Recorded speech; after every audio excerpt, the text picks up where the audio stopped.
So good afternoon mga ka-viewers at welcome back ulit sa aking YouTube channel. So ito, mayroon akong nire-repair actually mga ka-viewers. Ito po ay na troubleshoot ko na. So dinala dito na may-ari dahil ito ay hindi daw umiikot. Ayan. So at dinala sa akin dito, wala na itong mga ka-viewers, ito, wala na itong power cord. Ayan, pinutol na nila. So ito pala ay isang standard na exhaust fan. Yan mga ka-viewers. So ito po yung kanyang pinaka cover. Ito yan o. Yan o. Ano to? Old model na stand fan to mga stand fan. Mali pa ko.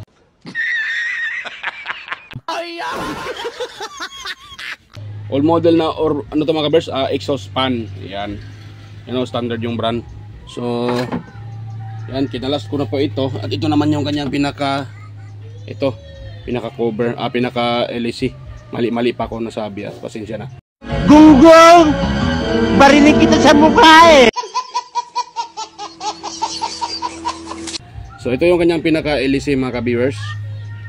Pinaka fan niya. So yan, nung naano ko ito, so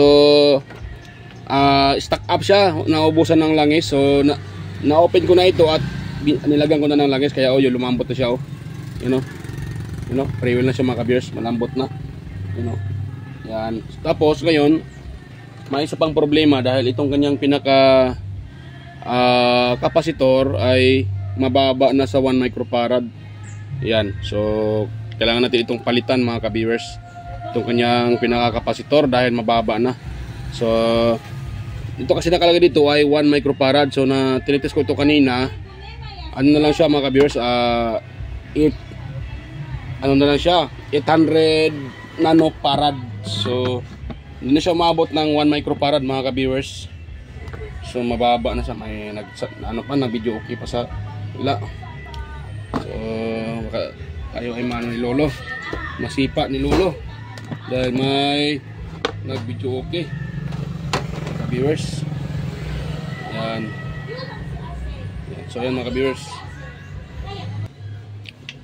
So ayan, so itetest natin itong kanyang pinaka kapasitor dahil mababa na to yung kanyang reading. So pakita ko lang sa inyo, yan So naka-set tayo sa nanofarad, yan, or microfarad. Yan, naka-set tayo sa kapasitan settings mga ka-viewers. Yan, so itong dalawang linya na to. Yan So yan, kung nakita nyo, yun, 799 na lang, 798. Yan, nanofarad. So mababa na siya dahil ang nakalagay naman dito sa kanyang kapasitor, ayan yun, 1 microfarad. So as in mababa na talaga yan mga ka-viewers, kaya mahina yan kung dahil ito ay hindi na sa stock up, iikot naman ito pero mahina dahil nga ay mababa na ito. So palitan natin siya ng kapasitor, pero ang ipalit ko dito ay hindi 1 microfarad. Wala kung available na 1 microfarad, kaya gagamitan ko siya ng 1.5. So pwede lang naman yan mga ka-viewers dahil konti lang naman yung At isa pa, itong ating exhaust pa na to ay old model. So makapal naman yung kanyang windings. So pwede natin gagamitan ng yan, 1.5 microfarad. Pero kung mayroon kayong kapasitor na 1.5 at bumaba ng konti, so pwede naman yun gamitin. Or for example 1.2, pwede yun mga ka-viewers. Pero dahil wala ako, meron akong bago dito. Ayan, at 1.5 yung available tayo, so kaya 1.5 yung ilagay natin dito. Yan yan, so ito yung ilagay ko. Bago pa ito mga ka-viewers, hindi pa ito na gamit. Yan So ito na itong ipasok dito mga ka-viewers sa ito sa dalawang ito ay itupi lang natin to. Hindi naman kailangan tong kanyang ang tawag dito, ito yun. So ipasok lang natin siya. Hindi pala kita ginawa ko. So paano ba yan? Ito na lang siguro, iisa lang natin para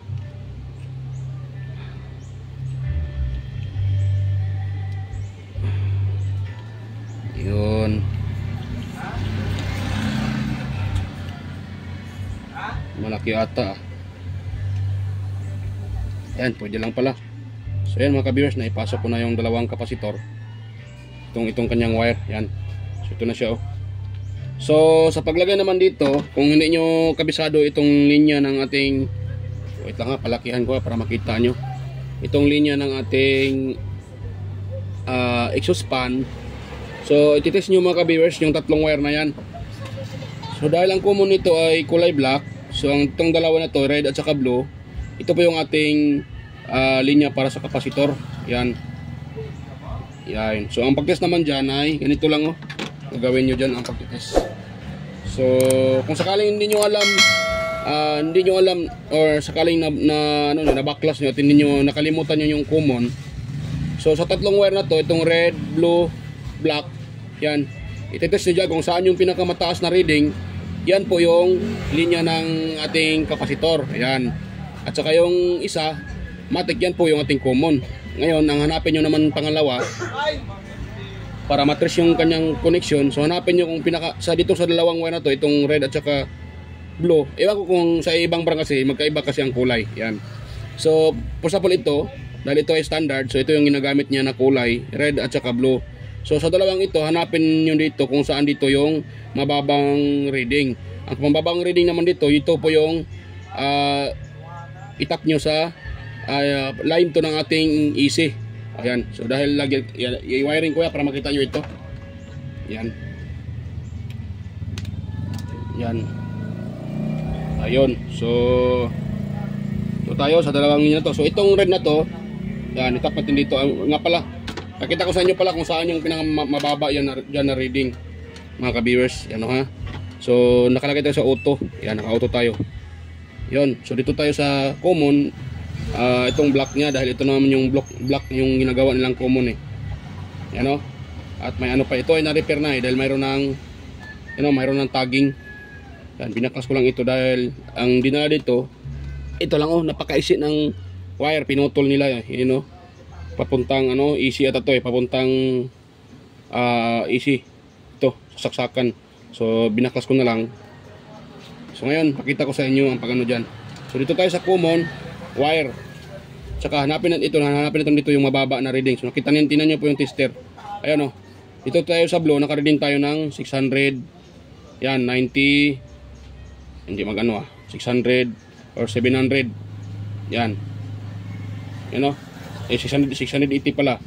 Ngayon dito tayo sa red, mga kabiyas. Tingnan nyo kung ilan yung reading. Ayan. O diyan oh, 613.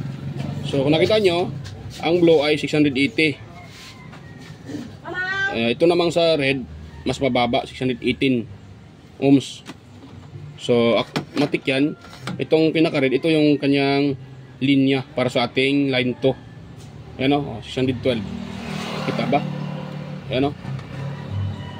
611 or 12. Yan. Yung dito sa red. Sa blue naman, pakita ko sa inyo sa blue ha. Ayun o. Mas mataas yung ating linya sa kulay blue dahil 678 yung nare-read natin yan o. Yung sa blue at saka sa common. So 678. So hindi po yan yung ating linya para sa line 2. So dito tayo. Itong black, itong red pala. Ayan o, red o. Tingnan nyo yung red o. 612. So dyan tayo magtatap ng line 2 mga kabers. Ganun lang ang paghanap para i-test nyo yung ang linya ng ano na to. So ganun siya mga kabers ang pag-tap dyan. So itong dalawang linya ng kapasitor, ito itatap sa red at saka blue. Yan, ganun lang o, ganun lang. Ganan. Ito naman sa isa, ganun din. Yan o. Yun.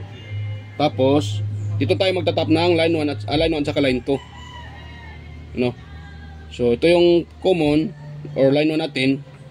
Ito naman yung line 2, yung sa line capacitor mga ka-viewers. Diyan tayo magtatap ng pinaka line 2 natin sa ating AC cord. So ito yung ilagay ko diyan na gagamitin ko na cord. Ito ay sikanhan lang. Wala akong nakita na ano eh. At hindi naman to ano, so okay pa ito. Yan. Ngayon, itong isang linya, itong kulay maroon, so dito tayo magtatap sa line 1. ng ating easy cord mga ka-viewers. Yan. At tayo maano dito yung sounds. So yan. Dapat din dito mga ka-viewers. Oh. Yan. Yun. Tapos yung ating line to, dito tayo sa red. Dahil ito yung mababa, di ba? Kung nakita nyo kanina, ito yung mababang reading, yung red. So dito tayo magtatap ng pinaka line to. Yan. Mamaya ko na yan ilagay sa ano talaga niya. Yan. Tapos kuha tayo ng electrical tape para safety.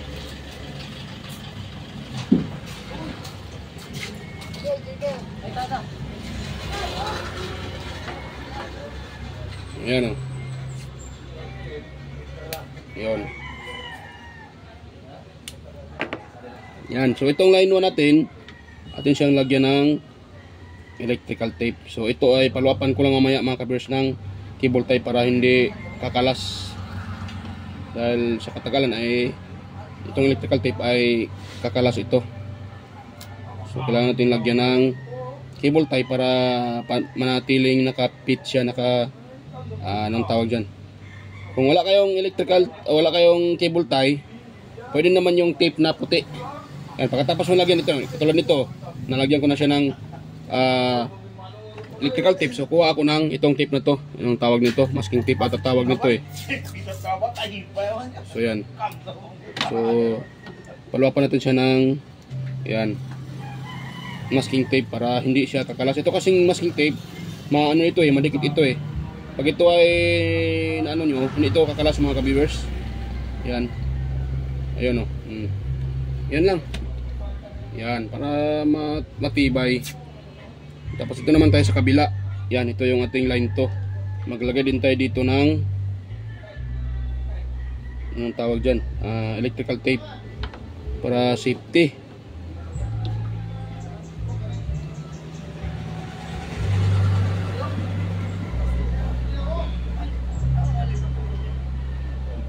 Yan.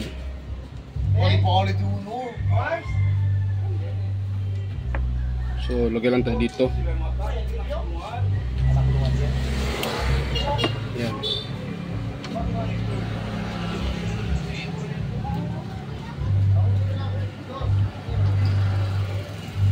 So, yan. Hingin natin ang electrical tape.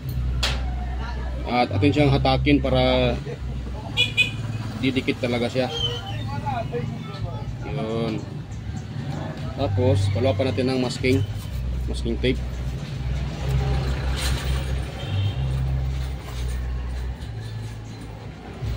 Yun. Yan. Ganun lang. Pero kung mayroon kayong cable tie, mas maganda dahil yun talaga pag nakalak na yung cable tie, hindi na matatanggal yan mga ka-viewers. Yan. Yun.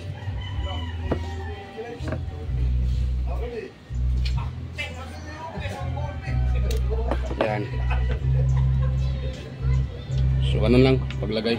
So yan, sa mga bago pa lang dyan sa aking YouTube channel mga ka-viewers ha, at sa mga bago pa lang or sa mga hindi pa nakapag-subscribe, yan, huwag niyo pong kalimutang mag-subscribe at pindutin yung notification bell, ilagay nyo sa all para ma-notify kayo kaagad pag tayong may bagong upload.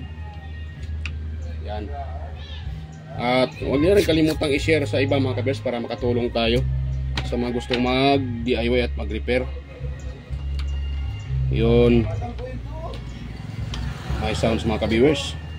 Kung hindi ba dinig na dinig. Yun. Yun. So yan, yun na siya. So mamaya ko na lang yan ilagay sa dito sa lalim. So titest ko siya para makita nyo mga ka-viewers ha. Yun. Lagay tayo ng lagay pa muna pala tayo ng tawag dyan. Ito. Para makita nyo na iikot na ito.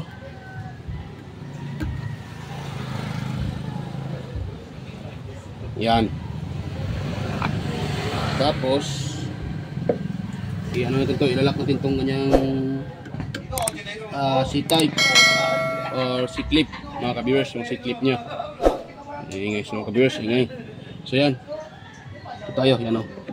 Yun. So hindi ko muna yan hindi ko muna lagyan ng plug dito sa taas. Di naman nilipad ata yan. Kasi lagyan lang natin para sigurado. So bali ang pinalitan ko dito ay kapasitor lang. Yung kapasitor, ito yung aking pinalitan. Yung bushing naman ay hindi po ko pa pinalitan dahil wala pang gas-gas. Ano lang siya, ang tawag dyan, nag-stack up lang. So plug ko naman kabersa. Yan o, mikot kagad. Yun.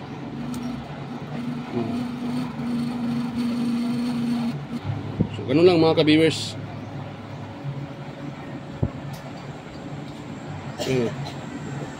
Yan. Mikot na sa kaagad. Yan. Yung hangin bumalik dahil hindi nag-open yung hindi nakaipit kasi yung kanyang pinaka grills. Yan, kaya bumalik yung hangin pataas. So okay na, gumana na yung ating i-repair. At yun lang po yung ating pinalitan, yun na po yung pinalitan ko, yung kapasitor, at nilagyan ko ng oil dahil mag-stack up. Ayun, so ganoon lang kasimple mga ka-viewers. O di ba? Gumana na yung exhaust fan. So yun nga, napalitan ko ay ito lang, itong kapasitor niya na 1 microfarad. Naglagay tayo ng 1.5 dahil wala tayong 1 microfarad. Pwede lang naman yan mga ka-viewers, lalo na sa mga old model. Pero sa mga bagong labas ngayon, kung anong tawag dyan, kung pwede 1 microfarad lang ilagay nyo dahil yung iba talaga ay manipis na yung windings. Hindi na gaano kakapal ng yung kanyang pinaka windings, kaya hindi siya madaling uminit pag mataas yung ng kapasitor. So yan, gumana na mga ka-viewers, makikita nyo yung ating pinaka exhaust fan. Yan. So pwede na itong kunin mamaya sa sa may-ari nito. Yan, pakita ko ulit sa inyo mga ka-viewers. Yan. So ito yung ating ito yung ating pinaka outlet. So i-plug natin siya. Ayun ikot kaagad. Yan. Malakas yan, malakas. Ikot siya kaagad mga ka-viewers. Yan. O diba? Yung kanina, hindi ko lang naipakita sa inyo kanina pagdala dito ay halos hindi makaikot yan dahil nga ay nag-stack up ito. At nung tinitest ko yung kapasitor, mababa na rin yung kanyang capacitance. Sa 1 microfarad, yung nakita nyo naman 700 nanofarad na lang yung nare-read niya. So ang tama doon sa 1 microfarad 900. So pasok pa yun. Pag na-reading pa tayo kayo ng pa 900 mahigit or 900 may nanofarad, so pasok pa yun sa mga ka-viewers yung 900 dahil may nakalagay naman dyan na plus and minus 5%. Kung bababa siya ng 5%, so siyempre pasok pa rin yung 900 nanofarad, so pasok pa yan sa 5%. Kung tataas naman siya, siyempre mayroong nakalagay na ito nakalagay yan yan nakalagay yan 1 microfarad plus and minus. Yung minus yan, yung sa baba ng plus 5%. Yan, ibig sabihin yan bababa siya ng 5%, pasok pa rin yan. Yan, kung tataas man siya ng 5%, simple kung ibig sabihin yan tataas ng 5%, lalagpas siya ng 1 microfarad, so pasok pa rin to mga ka-viewers. Kung por sakaling 1.1, 1.2 ay pasok pa rin yan. So dahil wala naman tayong wala naman tayong pangpalit na ganito, so 1.5 para pwede yun, basta ganitong mga old model mga ka-viewers. Pero pag mga bagong labas ngayon na exhaust fan, so wag nyo lagyan ng 1.5 dahil yung iba kasi ay iinit. Hindi kasi natin alam kung ilan yung gauge yung ginagamit ng manufacturer. Kung kadalasan kasi ngayon ay manipis na, so hindi kaya yun na lagyan mo ng matataas na kapasitor. So kailangan mong lagyan ng kapareho lang. Ayan, kung katulad nito 1 microfarad, so 1 lang ninyong ilagay nyo. Pero itong nire-repair ko, old model kasi ito so medyo makapal yung ginamit nila na windings, kaya kayang-kaya yung 1 microfarad mga ka-viewers. Walang 1 microfarad, 1.5 microfarad. So walang problema yan. So yan. At okay na to mga kabers. Okay na yung ating ni-repair. So yan, mega loud shoutout sa inyong lahat. So hindi ko na muna kayo isa-isahin. So lahat na kayo, sa mga supporters ko, sa mga subscribers ko dyan, at sa mga nanonood sa aking mga upload, sa mga kadikat ko dyan sa YT. So yan, mega loud shoutout sa inyong lahat. At hindi ko na kayo isa-isahin. So yan mga kabers, kita-kita tayo ulit sa aking next na upload. At maraming salamat pala sa mga sumusuporta. Ayan. So okay na po ito. Ayan o. Nakita nyo naman, gumana na nung ating tinitest. Yan. Ayan o. Ayan o. So okay na siya. Ayan o. So malakas pa. Yan. So goods na yan. So yan, hanggang dito lang po yung ating video. At kita-kita tayo ulit sa next na mga upload. So yan, bye bye mga ka-viewers. Bye bye po.